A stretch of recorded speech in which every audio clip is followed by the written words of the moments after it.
Deixe-me dizer o que eu pretendo fazer hoje.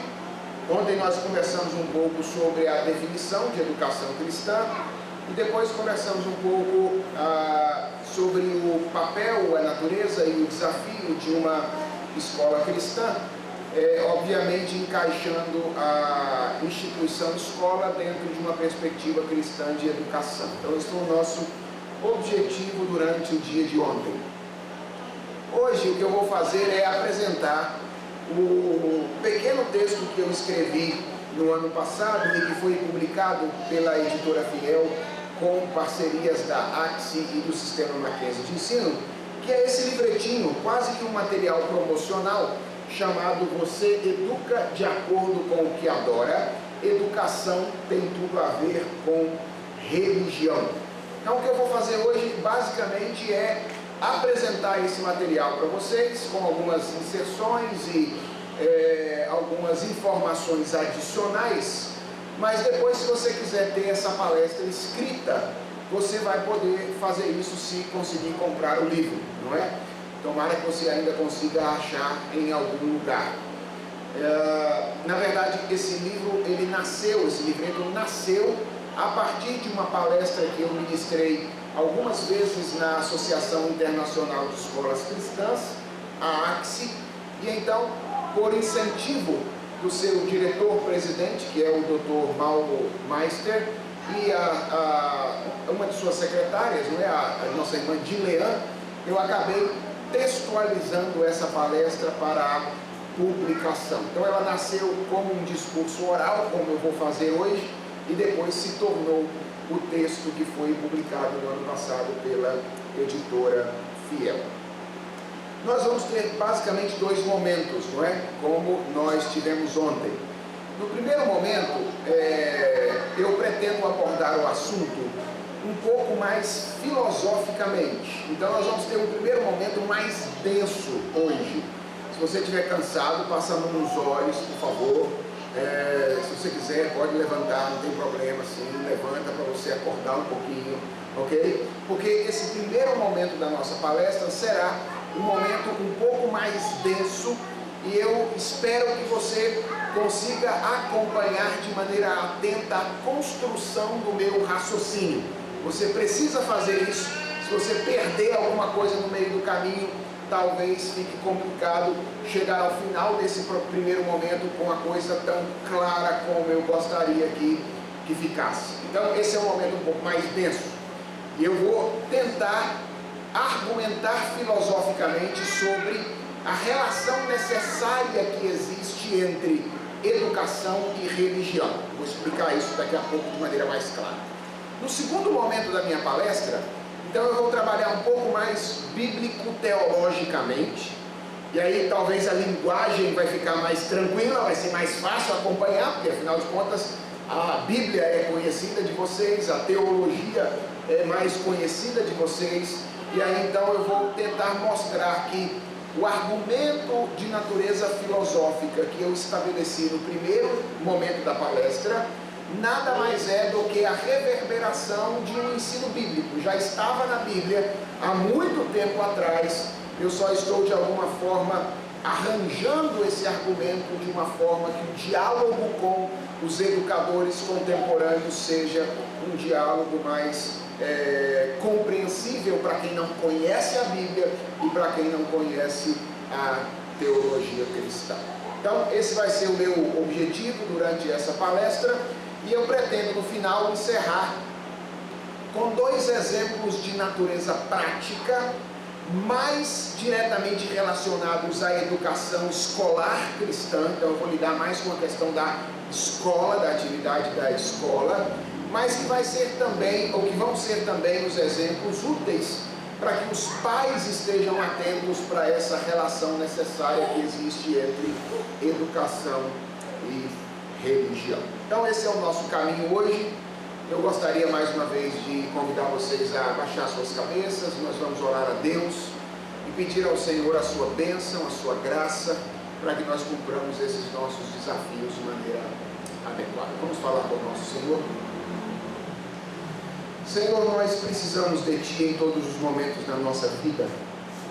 A palavra diz que Nós não podemos mexer um dedo sequer da nossa mão se o Senhor não o permitir. Nós queremos reconhecer, portanto, nossa dependência do Senhor e pedir-te, Senhor, que Tu nos acompanhes durante este momento de reflexão.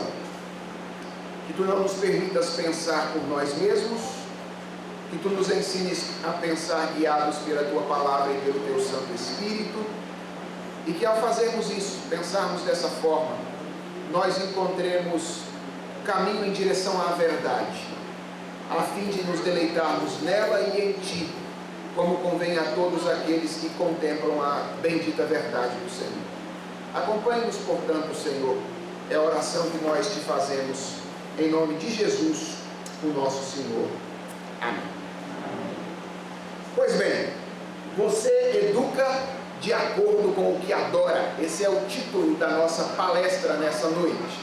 Na verdade, o título dessa palestra, que dá também título ao livro, ele é um plágio declarado, tá bom? Eu roubei esse título de um livro do Dr. Greg Bill, publicado pela editora Vida Nova, um livro de teologia que se chama Você se torna aquilo que adora. É um livro de teologia no qual o Dr. Greg Bill analisa o conceito de idolatria no Antigo Testamento, sobretudo, e mostra como é que esse conceito ou como é que essa relação entre a idolatria e a identidade está presente na palavra de Deus. Como é que um idólatra se torna semelhante ao ídolo que ele adora. Lembra do tio Patinhas, que amava dinheiro, e aí ele começou a ver dinheiro em tudo, não é? Os olhos de tio Patinhas eram retratados lá pelos desenhistas dos gibis como cifrões. Essa é a ideia. A idolatria molda aquilo que somos, aquele a quem adoramos determina a nossa identidade. E eu então roubei esse título lá do Dr. Greg Bill, declaradamente, isso está dito na pequena introdução do livro, para dar então nome a esse livro que eu escrevi recentemente, chamado Você Educa de Acordo com o que Adora. Basicamente, qual é o propósito da minha reflexão a respeito desse assunto? Por que eu resolvi começar a pensar sobre essa relação entre educação e religião? Basicamente, isso aconteceu porque durante essa minha experiência lidando com educação cristã escolar, de mais ou menos 10 anos, tem mais ou menos 10 anos que eu estou lidando com esse assunto, eu comecei a perceber que os educadores cristãos eram muito acusados, frequentemente, de estarem tentando ajuntar duas coisas que deveriam permanecer separadas. Essa era uma das críticas que eu via as pessoas fazerem com mais frequência a mim e a meus colegas, quando nós falávamos que estávamos produzindo e promovendo a educação cristã. Na época que eu comecei a me envolver com a educação cristã, eu estava no meu curso de mestrado em Educação, Arte e História da Cultura, lá na Universidade Presbiteriana Mackenzie, em São Paulo. E alguns dos meus colegas que sabiam que eu estava envolvido com a educação cristã, ou quando eu dizia que estava envolvido com a educação cristã, eles rapidamente levantavam essa crítica ou essa acusação, dizendo: eu não sei se esse negócio de educação cristã está certo não, porque esse negócio de educação cristã é juntar duas coisas que não tem nada a ver uma com a outra. Essas duas coisas deveriam ficar separadas. Quais são essas duas coisas? A educação e a religião. Essa crítica começou a me incomodar um pouco. Na verdade, não foi tanto a crítica que começou a me incomodar, porque eu já tenho aprendido a ser criticado ao longo dessa minha breve carreira acadêmica. Mas o que começou a me incomodar mais era que alguns crentes começaram a fazer essas críticas também. Algumas vezes eu via alguns cristãos dizerem que, na verdade, o movimento de educação cristã escolar estava tentando juntar duas coisas que deveriam ficar separadas. E eu comecei a ficar preocupado com isso, porque essa não é uma crítica que deveria, na minha opinião, vir de pessoas que afirmam, por exemplo, que Deus criou o universo. Ou que afirmam, por exemplo, que Deus é o todo soberano sobre o universo. ou que afirmam, por exemplo, que Deus está restaurando esta realidade como um todo. Eu estou mencionando aquelas 3 doutrinas que eu citei ontem: a doutrina da criação, a doutrina da soberania de Deus e a doutrina da redenção. Eu não consigo perceber como é que alguém pode afirmar que Deus criou todas as coisas e é o soberano sobre todas as coisas, e ao mesmo tempo dizer que aspectos determinados da vida deveriam se desenvolver a parte de qualquer tipo de relação com Deus. Parece que há uma contradição presente aí, e isso começou a me incomodar um pouco. Por isso então eu resolvi escrever esse texto. E uma outra coisa que me incomodou muito é que eu percebi que vários cristãos envolvidos com educação escolar cristã começavam a ficar desestimulados, desencorajados diante dessa crítica, porque eles ficavam tendo que se desculpar o tempo inteiro diante das outras pessoas que faziam educação, como se elas estivessem fazendo alguma coisa meio assim de Marte ou de Júpiter, completamente diferente do que as outras pessoas estavam fazendo. Porque, em geral, as pessoas que fazem essa crítica se veem como pessoas que estão fazendo a educação pura, enquanto os educadores cristãos estariam fazendo uma espécie de educação impura. E aí isso exigia tanto que as pessoas que estão fazendo educação cristã ficassem se desculpando, que elas às vezes se desestimulavam desse projeto. Então eu resolvi escrever esse breve texto, que tem um único argumento, com o objetivo de oferecer, primeiro, um argumento para aqueles críticos, a fim de que eles pudessem lidar com esse argumento. Então esse é o meu objetivo, dialogar um pouco com os críticos do movimento de educação escolar cristã, a fim de que eles pudessem ser de alguma forma também criticados no conteúdo da sua crítica.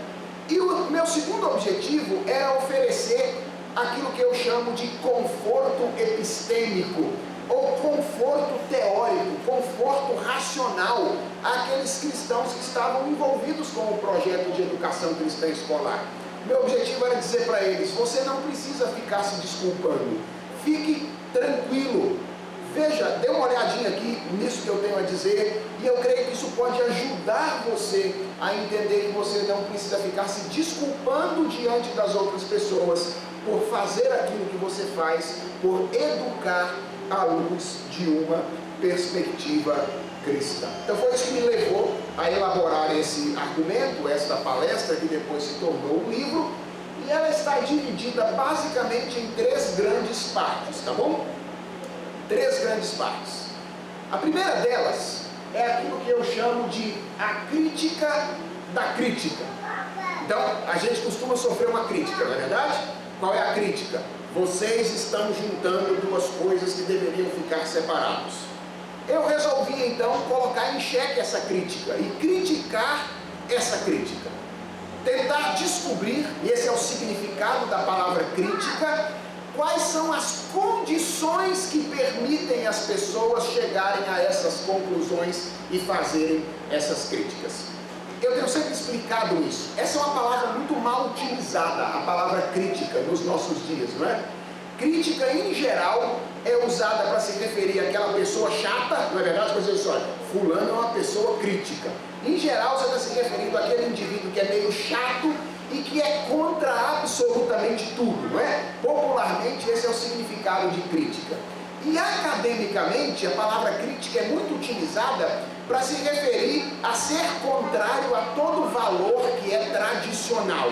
Então, quando os professores lá na universidade falam assim: porque nós precisamos desenvolver nos alunos um pensamento crítico, o que ele está querendo dizer com isso? Que nós precisamos ensinar os alunos a ser contra todos os valores que se apresentem tradicionais. Esse é o significado em geral da palavra crítica.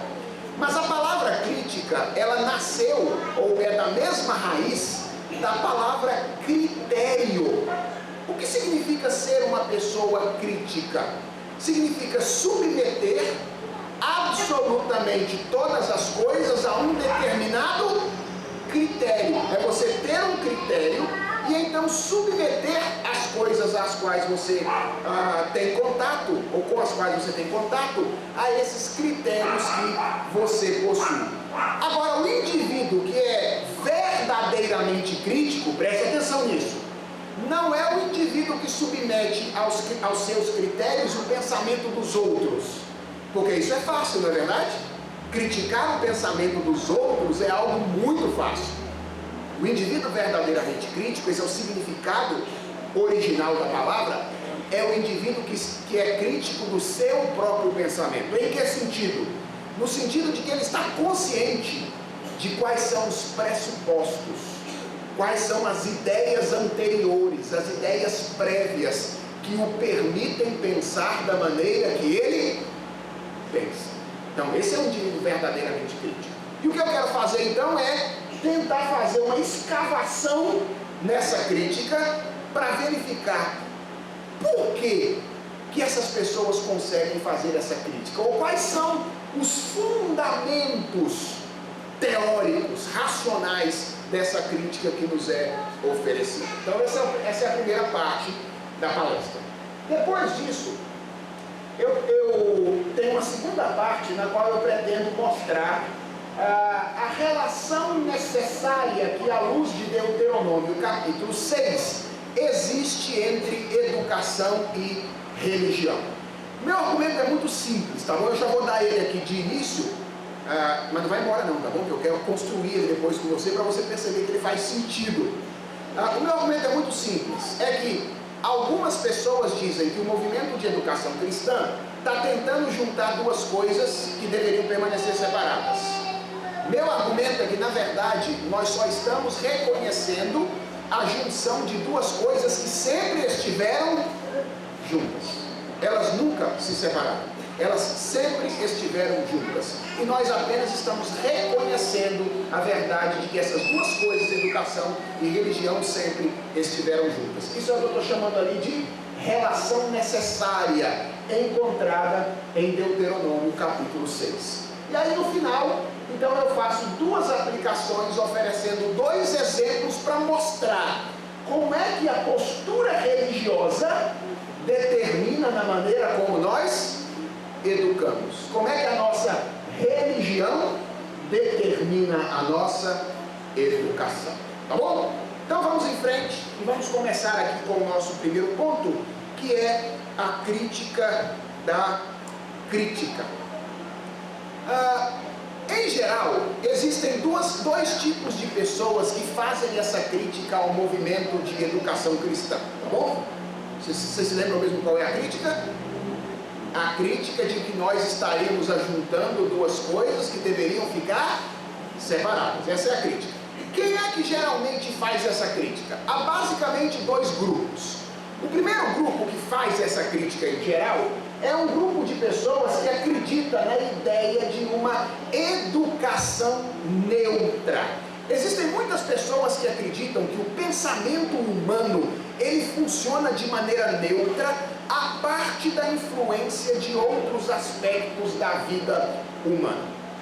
Embora haja muitas pessoas que acreditam nisso, deixa eu dizer para vocês, essa é uma ideia que academicamente já está bastante atrasada. Desde o século XVIII, para ser bem otimista, talvez antes, é que os pensadores já têm mostrado de alguma forma que não existe neutralidade na nossa maneira de pensar.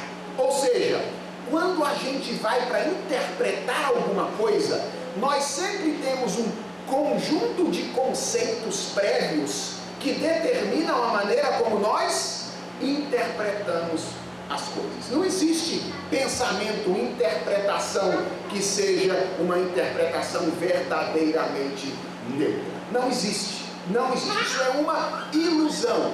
É por isso que nós observamos objetos semelhantes, mas nós chegamos a conclusões diferentes a respeito do mesmo objeto. Está muito claro isso no dia de hoje no nosso país. Nós estamos vivendo um evento político no qual o país está polarizado com duas interpretações absolutamente diferentes. Ora bolas, o evento não é o mesmo? O fato não é o mesmo? Então por que as pessoas dão interpretações diferentes para o mesmo fato? Simples, porque elas interpretam o mesmo fato a partir de critérios diferentes, a partir de pressupostos diferentes. É por isso que os pressupostos através dos quais nós interpretamos o mundo são extremamente importantes. Ou seja, nós precisamos cuidar de perguntar para nós mesmos quais são as lentes que eu estou usando quando eu estou interpretando os fatos da história. Porque se a lente muda, a interpretação muda completamente. Deixa eu dar um exemplo um pouco mais corriqueiro, tá bom? Imagine que você vá a São Paulo na semana que vem e comece a andar pela região onde eu trabalho no Mackenzie e de repente eu passe por você e não te cumprimente. Isso acontece, esse é o fato, tá bom? Existem várias interpretações possíveis para esse fato. Não existe? Várias interpretações possíveis. E as interpretações serão dadas por você dependendo de critérios anteriores de interpretação. Então, por exemplo, se você não foi com a minha cara enquanto eu estive aqui em São José da Coroa Grande, possivelmente você vai chegar e vai olhar para esse evento e vai dizer assim: desde que eu vi esse cara pela primeira vez, eu percebi que ele era metido. Ok? A sua sensação anterior vai interferir na sua interpretação do fato. É assim, é inevitável, nós funcionamos assim. Agora, se você foi com a minha cara, se você gostou de mim, achou que eu sou um indivíduo crente, alguém que está interessado no aprendizado das pessoas, etc., possivelmente você vai olhar e dizer assim: poxa vida, o pastor Felipe devia estar tão preocupado com alguma coisa, tão atarefado, que ele passou por mim e nem me viu. Perceba como é que essas são interpretações absolutamente diferentes. E elas geram reações absolutamente diferentes. E elas dependem ou são determinadas pelos pressupostos com os quais você interpretou o fato. Se você tiver um pressuposto de natureza sensitiva que é contrária à minha pessoa, se você não foi com a minha cara, você vai interpretar de um jeito. Se você foi com a minha cara, então o mesmo fato será interpretado de uma maneira diferente. Todos nós funcionamos assim. Não existe racionalidade neutra, não existe interpretação neutra. E isso está mostrado na academia já há muito tempo. Por isso, quando eu ouço essa crítica vinda de alguém que ainda acredita na ideia de neutralidade, eu simplesmente evito responder e digo assim: olha, isso aqui é só uma brincadeira, tá bom? Eu não digo isso não. Mas eu penso assim: olha, você está uns 200 séculos atrasado. Precisa estudar um pouco mais algumas coisas para rever essa ideia de que existe uma neutralidade na maneira do homem pensar, na maneira do homem fazer as coisas. Essa é uma postura ingênua. Mas existe um outro grupo de pessoas, e é com esse grupo que eu estou mais interessado em conversar, em dialogar, que é um grupo de pessoas que não acredita mais na ideia de neutralidade. Um grupo de pessoas que acredita que vários aspectos da vida interferem na maneira como nós pensamos. Um grupo de pessoas, por exemplo, que está disposto a admitir a relação entre economia e educação. Por exemplo, que diz assim: como é que uma criança vai estudar se ela não tiver condição econômica? Como é que uma criança pode ter bom aprendizado se ela não tiver comida na barriga? O que essa pessoa está dizendo? Que existe uma relação necessária entre educação e condição econômica. Se alguém não tiver condição econômica, ele terá a sua educação afetada, a sua educação prejudicada. Essas pessoas também admitiriam a relação, por exemplo, entre educação e política. Elas diriam assim: dependendo da orientação política de um professor, ele vai caminhar na educação para um lado.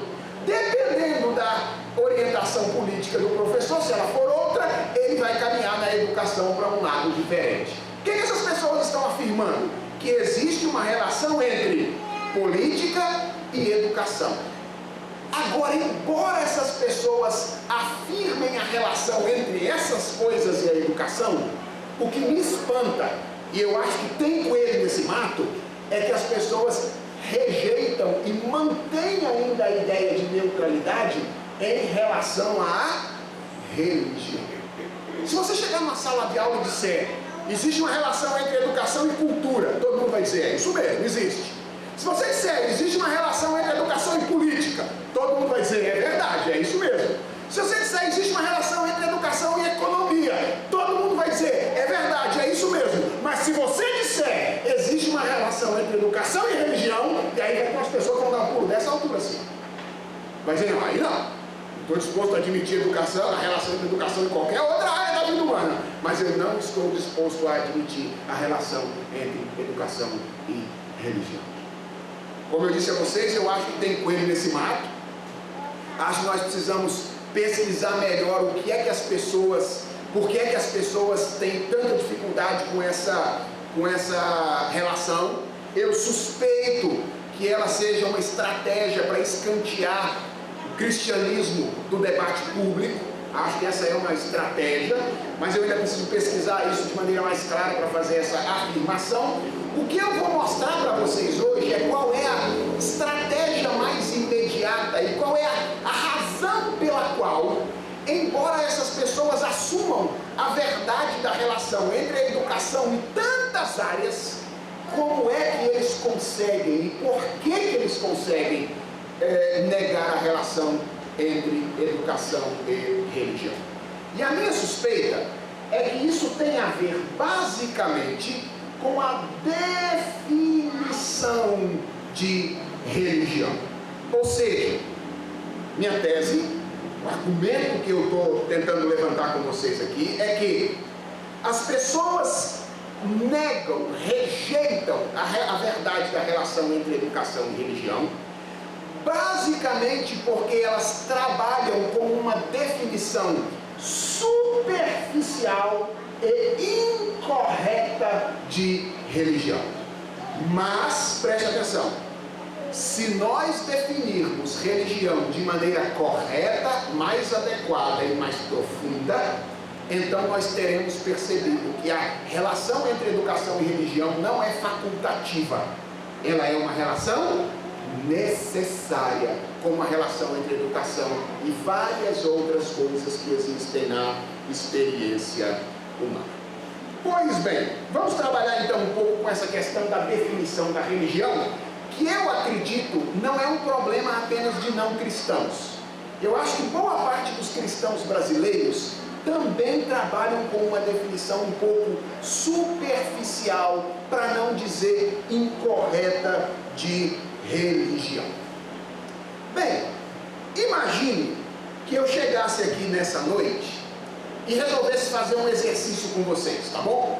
Eu distribuísse papéis para vocês, canetas para vocês e dissesse assim: por favor, antes de começar essa palestra, eu gostaria que você definisse para mim o que é um homem religioso, ou que você descrevesse um homem religioso. E aí eu te desse algum tempo, você então escrevesse a sua definição de religião. E aí imagine que eu pegasse esses papéis e começasse a ler esses papéis agora para vocês.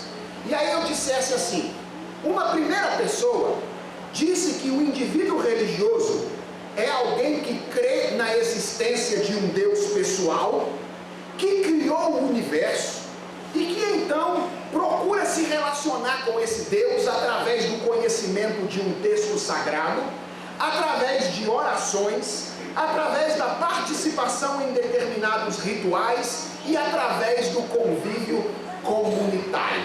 Alguém teria dificuldade de dizer que esse indivíduo é um indivíduo religioso?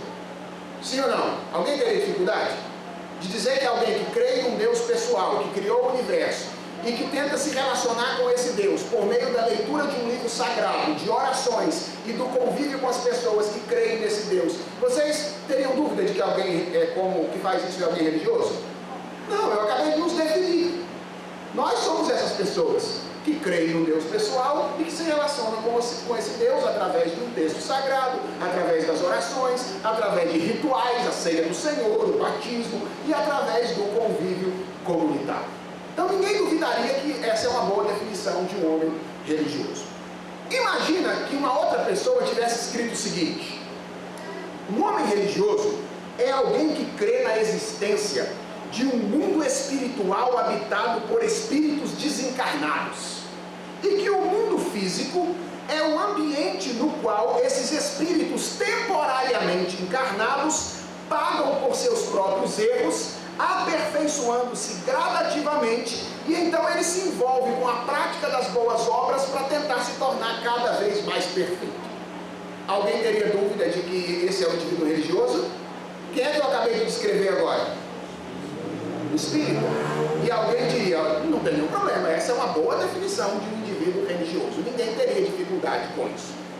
Imagine que eu dissesse, uma outra pessoa disse o seguinte: olha, ele escreveu aqui que alguém religioso é alguém que crê em uma força superior impessoal, uma espécie de harmonia universal do cosmos, da qual o homem participa pelo contato com alguns elementos da natureza, terra, cristais, fogo e etc.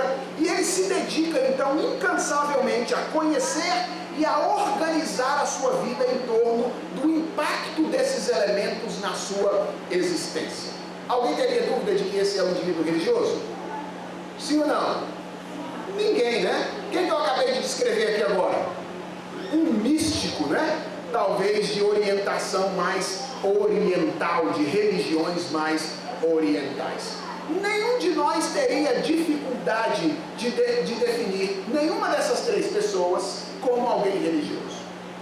Agora imagina que eu dissesse assim: acabei de receber um papel na qual alguém diz que o indivíduo religioso é um professor universitário materialista que sustenta que o conhecimento racional do mundo é o caminho definitivo para a experiência de valor, sentido e reconhecimento, e por isso se dedica todo o seu tempo, recursos e energia no projeto de tornar-se um indivíduo cada vez mais inteligente.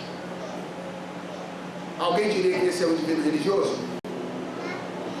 Possivelmente você ficasse com dificuldade, dissesse: olha, acho que não tem nada de religião nesse indivíduo, não. Ou imagina que eu dissesse assim: olha, o segundo papel diz que um indivíduo religioso é alguém que entende que a segurança de um homem é derivada da quantidade de bens, de recursos que ele possui, e portanto, esse alguém se sente seguro quando ele visualiza os rendimentos das suas aplicações no seu extrato bancário na tela de um computador, e investe todo o seu tempo, energia e recursos no objetivo de tornar-se um indivíduo cada vez mais rico. Alguém diria que esse indivíduo é um indivíduo religioso? Possivelmente, boa parte das pessoas olharia e teria dificuldade de relacionar esses dois últimos indivíduos, ou essas duas últimas descrições, como a descrição de um indivíduo religioso. A pergunta é: por que nós identificamos os três primeiros como alguém religioso, mas nós temos dificuldade de identificar os dois anteriores, os dois últimos, como indivíduos religiosos?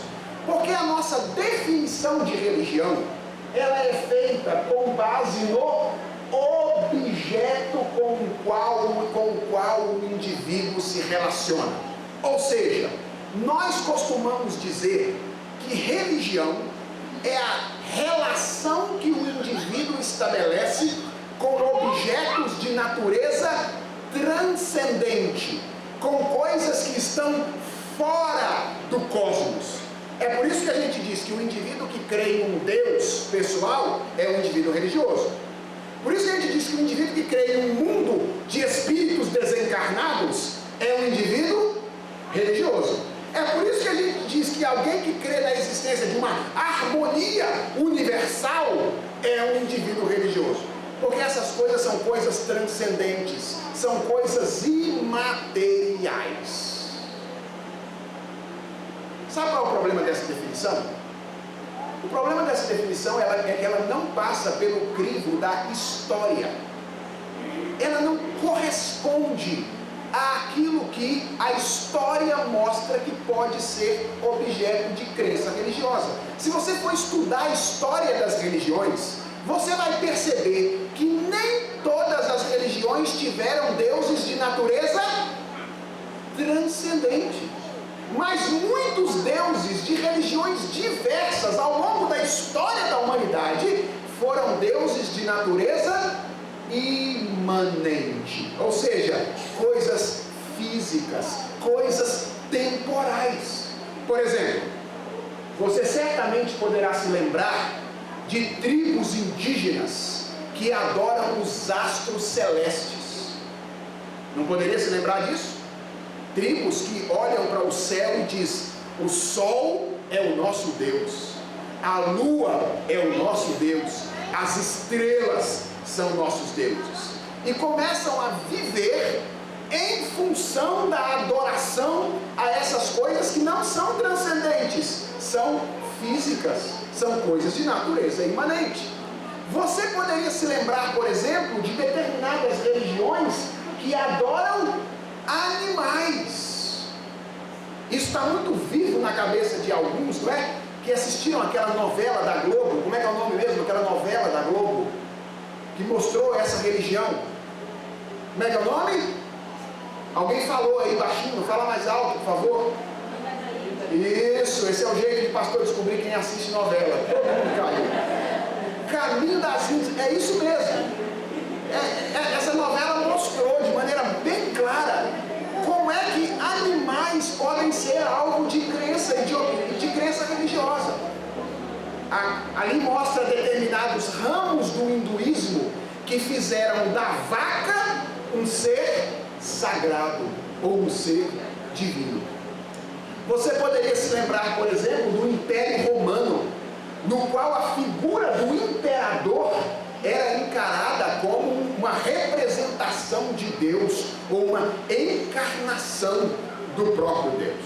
Ou seja, um estudo simples da história das religiões é suficiente para mostrar para nós que definir religião pelo objeto não está correto. Essa é uma definição superficial que não abrange as religiões mais diversas, as múltiplas religiões que existiram na história da humanidade.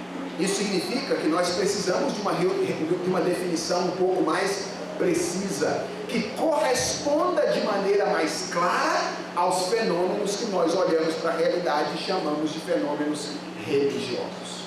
A pergunta é: qual é a maneira correta de definir religião?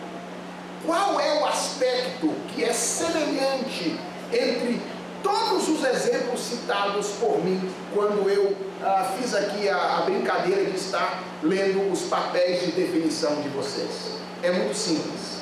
A maneira correta de definir religião não é exatamente pelo objeto, mas é pelo tipo de relação que alguém estabelece com um determinado objeto, seja ele qual for. Ou seja, o que define que uma relação de alguma pessoa com um determinado objeto é uma relação religiosa, não é qual é a natureza do objeto com o qual ele se relaciona, mas qual é a natureza da relação, o tipo da relação que ele estabelece com esse objeto, seja ele qual for. Pense comigo aqui. Em termos de objeto, existe uma diferença entre os 3 primeiros e os 2 últimos que eu mencionei agora há pouco. Mas em termos de tipo de relação, todas as relações que eu mencionei são idênticas.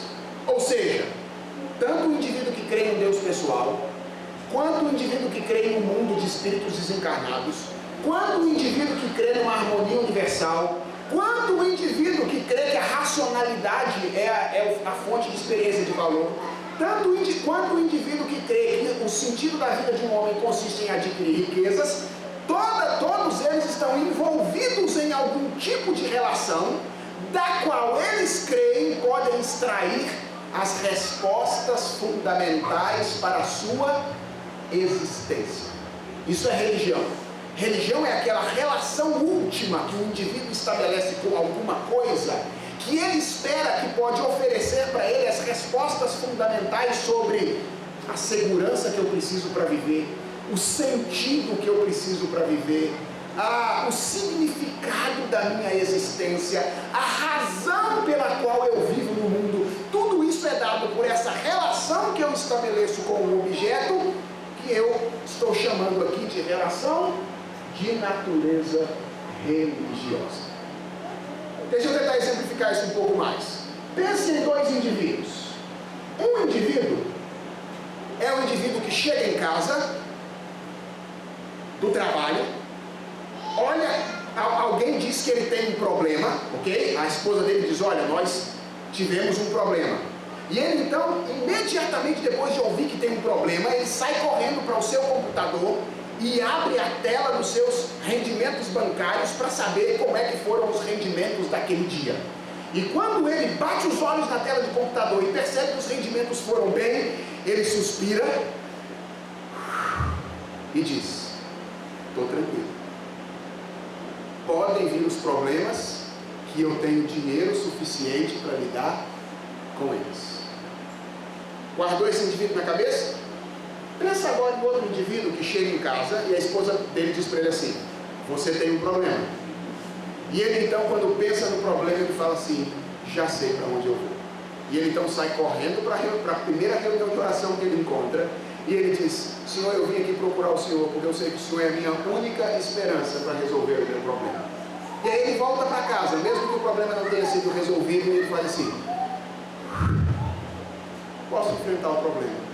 Eu tenho um Deus que pode, que trabalha por mim e que haverá de estar comigo, mesmo que o problema não seja resolvido. Minha pergunta é, qual é a diferença entre esses dois indivíduos? A diferença é apenas o objeto. Um busca segurança, sentido, conforto, satisfação em alguma coisa de natureza material. Outro busca o mesmo sentido, conforto, direção, significado em um Deus pessoal no qual ele crê. Os objetos são diferentes, mas o tipo de relação no qual este indivíduo e este indivíduo estão envolvidos é o mesmo tipo de relação. Nós diríamos, esse é um indivíduo religioso. Eu diria para você, esse indivíduo é tão religioso quanto este indivíduo. A única diferença é que este aqui crê em um Deus pessoal, transcendente. Esse aqui crê em um Deus impessoal e imanente. A diferença é apenas o Deus aos quais ambas as pessoas servem, mas ambos estão vivendo a serviço de um Deus. Quando você redefine religião de maneira correta e percebe que religião não tem a ver apenas com a crença em um objeto transcendente, mas tem a ver com a relação de amor e confiança últimos que um indivíduo estabelece com qualquer objeto, então você percebe que religião não é um fenômeno exclusivo de algumas pessoas. Religião é um fenômeno universal. Por isso que João Calvino disse que existe um senso de divindade. Ele chamou isso de sensus divinitatis. Ou então, por isso que Calvino diz que todo homem tem no coração o semen religiones, ou a semente da religião. Porque foi criado para se relacionar com Deus. Todo homem é, em última instância, um adorador. Você não pode escolher se você vai adorar ou não vai adorar. Você pode escolher a quem você vai adorar. mas você não pode decidir se você será ou não será um adorador. Porque ser adorador é parte da sua estrutura criacional. Deus criou a mim e a você para a adoração, fundamentalmente para isso. O pecado nos desligou de Deus, mas ele não matou a nossa natureza adoradora, ele redirecionou a nossa natureza adoradora. Lembra do que diz o apóstolo Paulo em Romanos capítulo 1?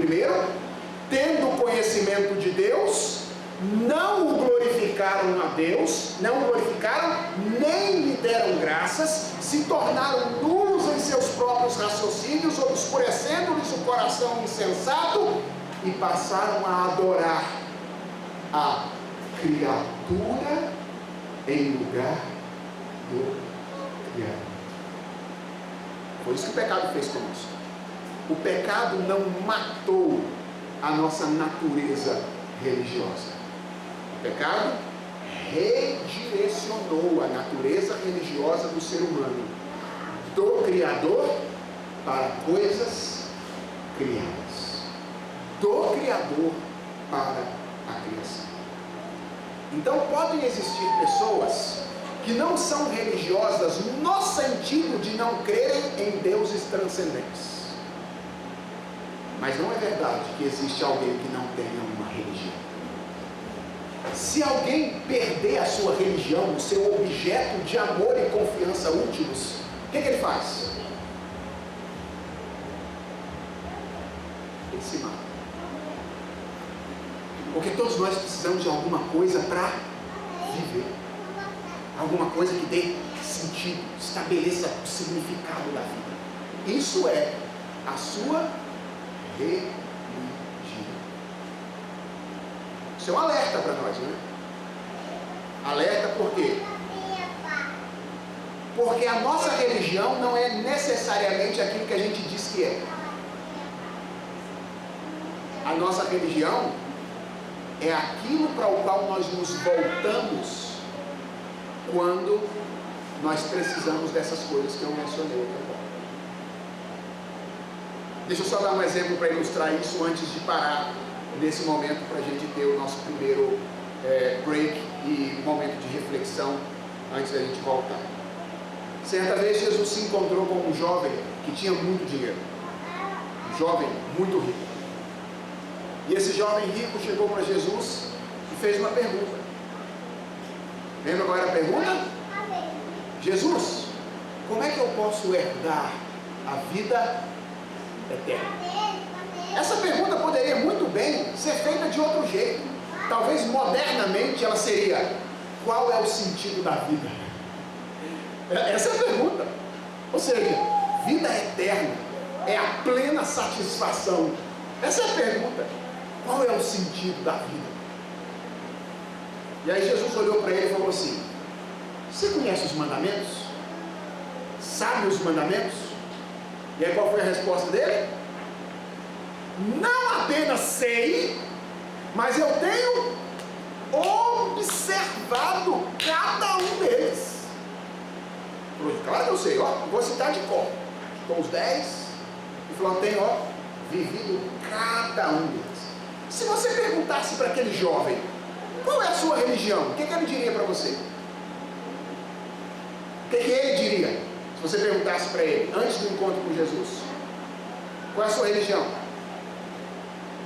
Talvez ele dissesse: eu sou um judeu. E eu não sou um judeu qualquer não. Eu sou um judeu, ó, ponta firme, cumpridor da lei. Os fariseus, meus amigos, ó, estão para baixo comigo. Eu sou, ó, um judeu ponta firme.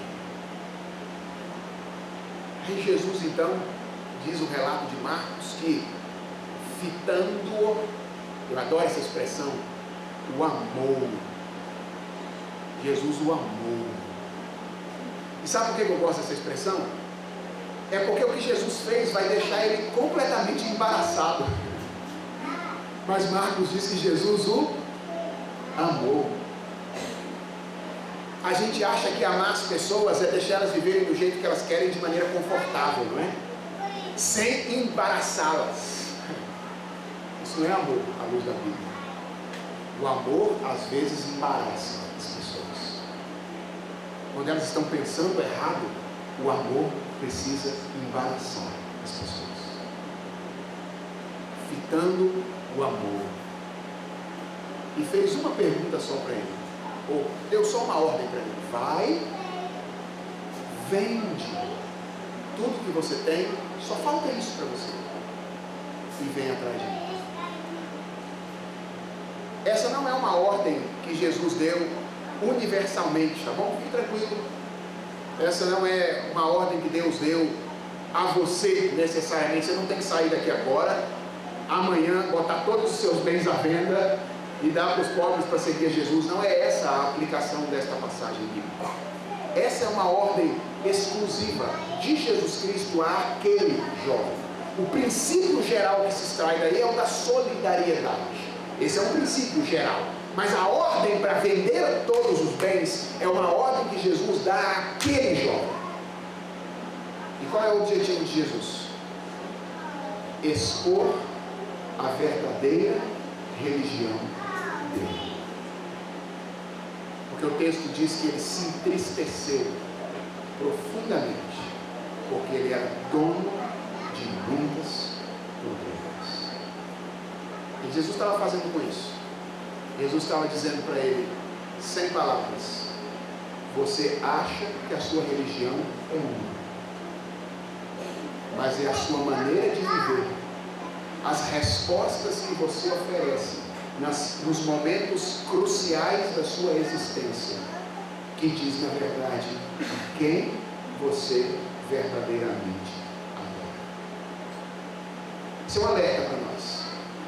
A nossa verdadeira religião não é aquilo que nós, não é necessariamente aquela que nós dizemos que é, mas ela se manifesta através das nossas ações, reações, nos momentos cruciais da vida. Por isso que Tiago disse que a fé sem obras é morta. Que a verdadeira fé, ela é evidenciada pelas obras.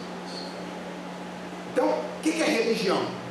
Religião é essa relação fundamental que todo indivíduo tem com algum objeto, de onde ele extrai as respostas fundamentais para as perguntas fundamentais da existência. Considerada a partir desta perspectiva, religião não é uma atividade de pessoas específicas. Religião é uma atividade de todas as pessoas. E porque ela é a relação fundamental, ela afeta absolutamente tudo aquilo que nós fazemos. As nossas atitudes são, em última instância, um reflexo da nossa religião. Nesse sentido, educar de acordo com o que adora não é apenas algo que um cristão faz. Isso é algo que todo mundo faz. Um cristão não é nem um pouco diferente de um professor não cristão. Muda o Deus. E porque muda o Deus, muda a educação. Mas em termos estruturais, um cristão envolvido com a educação cristã está fazendo exatamente a mesma coisa que um professor dito envolvido com a educação secular, ensinando pessoas de acordo com a maneira como ele enxerga o mundo a partir de sua direção religiosa. Ao contrário do que as pessoas estão dizendo, o movimento de educação cristã não está juntando duas coisas que deveriam estar separadas. Ele só está reconhecendo a união de duas coisas que sempre estiveram juntas. Não se muda. Não se muda. O seu filho, se ele está numa escola secular, não é verdade que ele não está sendo educado à luz de uma religião. Talvez ele não tenha ouvido falar lá de deuses transcendentes, mas ele pode estar sendo educado a partir de uma perspectiva antropocêntrica. Isso é uma religião. Uma religião que ensina, quando você tiver suas crises, volte-se para si mesmo. Ao invés de correr para Deus, volte-se para si mesmo. Ou ele pode estar sendo educado com uma perspectiva materialista, que diz, o mundo é isso aí mesmo, é só essa relação material que existe aí. Aí não existe sentido? Não, não existe. É niilismo. Essa pode ser uma religião. Não se iluda, não existe educação religiosa. Toda educação veicula uma visão sobre religião. Daqui a pouco eu vou mostrar como é que isso está em Deuteronômio, capítulo 6, como é que isso já estava na revelação de Deus. Esse argumento não é a última bolacha do pacote, tá bom? Ele já estava presente lá em Deuteronômio, capítulo 6, e pretendo mostrar rapidamente 2 exemplos de como é que isso influenciaria a religião, 2 atividades fundamentais do universo escolar, ou da educação escolar.